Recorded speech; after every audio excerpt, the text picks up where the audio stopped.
किसान यूनियन के नेता राकेश टिकैत ने दिल्ली हिंसा के बाद घड़ियाली आंसू बहाकर किसान आंदोलन को बचाने में कामयाब हो गए। लेकिन उसके बाद राकेश टिकैत और विपक्ष की सांठ-गांठ को देखकर किसानों को भी समझ आ गया है कि यह आंदोलन नहीं है।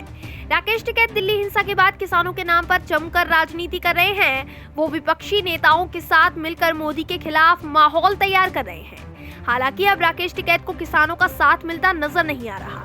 दिल्ली से सटे बॉर्डर पर बैठे किसानों की संख्या दिनों दिन कम होती जा रही है। जहां एक समय हजारों की संख्या में किसान डटे हुए थे और गिने चुने किसान ही अब बच गए हैं।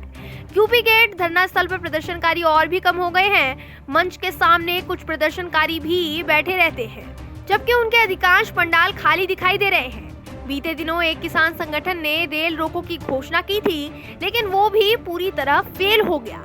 माना जा रहा है कि पिछले महीने गणतंत्र दिवस पर 26 जनवरी को किसान ट्रैक्टर मार्च के नाम पर दिल्ली में हुए उपद्रव के बाद प्रदर्शनकारियों की संख्या लगातार घट रही है। इसके बाद से ही किसान लगातार प्रदर्शन स्थल छोड़कर जा रहे हैं। बताया जा रहा है कि मार्च अप्रैल में गेहूं की कटाई के दौरान किसानों की संख्या में और कमी आएगी, क्योंकि कोई भी अपना आर्थिक नुकसान झेलने की स्थिति में इस वक्त नहीं है।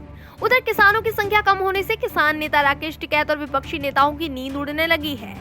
टिकैत केंद्र सरकार के खिलाफ अनाप शनाप बयान दे रहे हैं। वहीं हरियाणा के कई इलाकों में गए भारतीय किसान यूनियन के राष्ट्रीय प्रवक्ता राकेश टिकैत ने खरकपुनिया गांव और बालसमंद में किसान पंचायत को संबोधित करते हुए फिर दोहराया कि जब तक एमएसपी को लेकर कानून नहीं बनाया जाता तथा तीनों कृषि कानूनों की वापसी नहीं होती, तब तक किसान की घर वापसी नहीं होगी। हालांकि राकेश टिकैत भले ही चिल्ला रहे हैं किसानों की घर वापसी नहीं होगी, लेकिन धीरे धीरे किसानों की घर वापसी हो रही है। और अब वो समय जल्द ही आ रहा है जब गाजीपुर धरना स्थल पर सिर्फ राकेश टिकैत और विपक्ष के कुछ नेता ही रह जाएंगे, बाकी सभी किसान घर चले जाएंगे।